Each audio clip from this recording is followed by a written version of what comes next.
Elite Special Forces are some of the best trained and most formidable units a country can boast. Whether emerging from the water to silently take out guards, or storming a plane to rescue the hostages and eliminate the hostage takers, Special Forces take on some of the hardest missions and live some of the most secret lives in the military world. These troops are the ones that states look to in order to get the job done. Let's get started. Black Storks, Pakistan. The Special Service Group, SSG, is better known in the country as the Black Storks because of the commando's unique headgear. Their training reportedly includes a 36-mile march in 12 hours and a 5-mile run in 50 minutes in full gear. Only about 5% of recruits make it through to the Pakistan SSG due to the tough nature of this 9-month training course, which also includes extensive hand-to-hand combat and an airborne school. The Black Storks are trained for a variety of environments, including mountain, desert, jungle, and underwater. During the early Cold War, they trained and served alongside U.S. Special Forces, and more recently, the Storks have focused on local anti-terrorist operations, counterinsurgency, and intelligence collection. In October 2009, the commando stormed an office building and rescued 39 people taken hostage by suspected Taliban militants after an attack on the Army's headquarters. JTF-2, Canada. JFT-2 stands for Joint Task Force 2, and it's the jewel in the crown of Canada's Special Forces. They deployed to Vancouver in 2010, ready to intervene if terrorists took aim at the Winter Olympics. This group is trained to handle chemical, biological, radiological, and nuclear threats against the worst-case scenario, when a terror strike proves more than local police forces can handle. It's a unit that can be deployed against a wide spectrum of issues or crises, and it can be very low signature. Created in 1993, JTF-2 expanded to several hundred members following the 9/11 terrorist attacks, and has the most confirmed kills of terrorists in the world, having killed over 100 top-ranked Al-Qaeda members. Almost all of its operations are shrouded in secrecy, and in some cases were even unknown to the Canadian government. Alpha Group, Russia. Now, what about Spetsnaz? Well, to keep it simple, Spetsnaz is a general term for all Russian special forces. Within the Russian Special Forces, Alpha Group is as bad as they come. The KGB created this elite group in 1974, and it is believed that it operates under the directive of the top leadership in Russia, which is why most of its operations are classified. This force came to fame during the invasion of Afghanistan, during which members of Alpha stormed the presidential palace in Kabul, killing everybody in the building in the blink of an eye. In 1985, a group from this unit was dispatched to Beirut to try and rescue 4 Soviet diplomats. When the diplomats were killed, Alpha Group allegedly hunted down relatives of the hostage takers and returned them to their families in much smaller pieces, to send a message to would-be terrorists. It apparently worked for over 20 years. Sayeret Matkal, Israel. This Israeli Special Forces is focused in intelligence gathering, and it often operates deep behind enemy lines. In 2003, Israeli taxi driver Ilyahu Giro was kidnapped after transporting 4 Palestinians to Jerusalem in his cab, but the Sayeret Matkal unit located and rescued him from a 3-foot pit in an abandoned factory in a suburb of Ramallah. The most famous of their large-scale operations is Operation Thunderbolt, which came to be after several terrorists had taken hostages on board of an airline which was flown to Uganda. Many hostages were released, but over 100 hostages were kept in the airport terminal building. An assault force of Sayeret Matkal assaulted the position, killing the terrorists and freeing all of the hostages. GIGN, France. France's elite counterterrorism teams are some of the finest in the world and have proven their abilities and bravery over decades of dangerous operations. But unlike many anti-terrorist units, GIGN is also used in arrest of dangerous criminals, countering barricade suspects, quelling prison riots, VIP protection, and other high-risk police operations within France or former colonies. Since its founding, the GIGN has seen consistent action. Its members are considered absolute masters of hostage rescue and intervention, especially in high-density environments like buses, ships, trains, and airlines. Their faces are not allowed to be photographed fully exposed, therefore they're often seen wearing tactical ski masks when operating in public. GIGN is known for innovation in technology applications and tactical methods. Their most famous operation is their assault on Flight 8969, which was an Air France flight that was hijacked on December 24, 1994, by the armed Islamic group in Algeria, where the terrorists murdered 3 passengers with the intention to blow up the plane over the Eiffel Tower in Paris. When the aircraft reached Marseille, the GIGN stormed the plane and killed all 4 hijackers.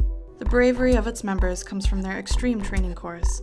In fact, the training is so extreme that the GIGN has lost more men during training than during their 1,000-plus operations.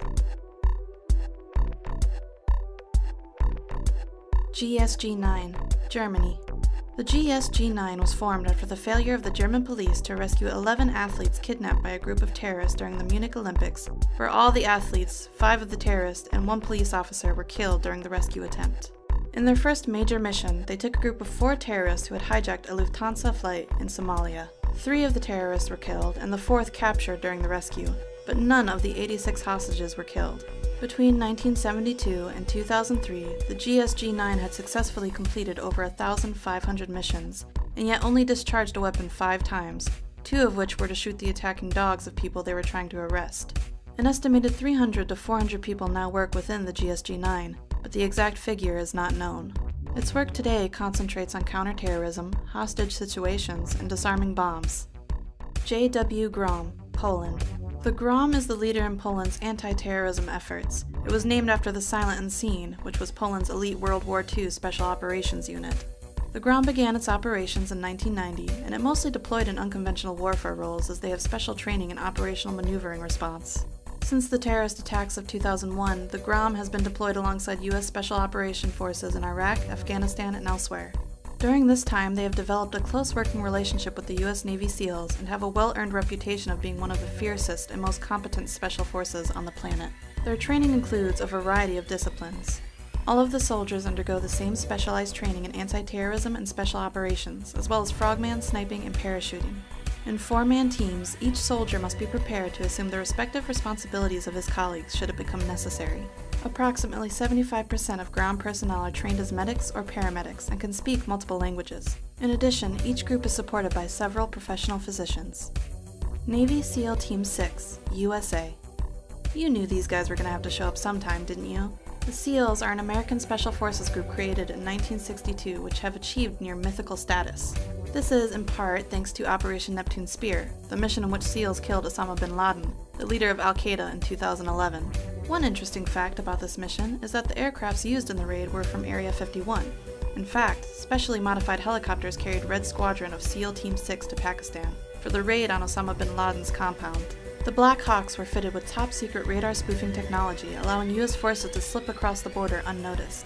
These stealth aircrafts were developed and tested at the infamous Area 51, near Groom Lake, Nevada. SEALs will usually penetrate behind enemy lines and finish their mission before the enemy realizes that they're there. One quality that makes them so effective on land, air, or even at sea. In fact, the word SEAL stands for sea, air, and land, meaning that these soldiers can fight any form of threat, anywhere. The physical and mental strength required to make it in this force is ridiculously high. Training takes over a year, and most applicants can't even get past the physical qualification test, which involves a lot of swimming, push-ups, sit-ups, and running, all accomplished in a very strict time limit. Get past that, and you enter general training. Past that, and you move on to SEAL qualification training, which then opens the door to specialized training. All of this ensures the SEAL members are physically and mentally as tough as nails and capable of undertaking the most difficult operations in the world, wherever that may be. SAS, UK. No other elite special force in Europe can claim to be better than the SAS. The British Special Air Service, known commonly as the SAS, was created in 1941 as a force which could operate behind German and Italian lines and support resistance movements against the occupation forces. The training that a recruit has to go through in order to become part of the SAS is extremely difficult, since in addition to the 40-mile march, the 2-mile swim, and the push-ups and pull-ups, you have to survive in the jungle to learn survival and navigational skills, after which you endure survival practice. The final test is a 36-hour interrogation session meant to break the candidate's will. Not convinced this is better than the SEALs? It may help you to know that the SAS is also trained by MI5 and MI6 security and intelligence services to undertake counter-espionage operations. It's like having a SEAL and James Bond all rolled into one. Their insignia bears the phrase, "Who dares wins." Number 1. Delta Force, USA. Delta Force is a unit unto itself, composed of members from all branches of the military. The force is armed with cutting-edge weaponry, and its operations remain highly guarded secrets, but you can bet they're in the vanguard of any American-led operation. Its members are not called soldiers, but operators, and are said to shun the traditional philosophies of military life. They wear civilian clothes and they work for whomever needs them, for the Army, the FBI, and the CIA. It must be said, however, that neither the United States government nor the military officially acknowledges the existence of Delta Force. It's only in recent years that vague references by the government to the group's existence has been allowed to go uncensored. Since its inception in 1977, stories of the Delta Force's exploits and missions have leaked out little by little, eventually forming a brief sketch of the unit.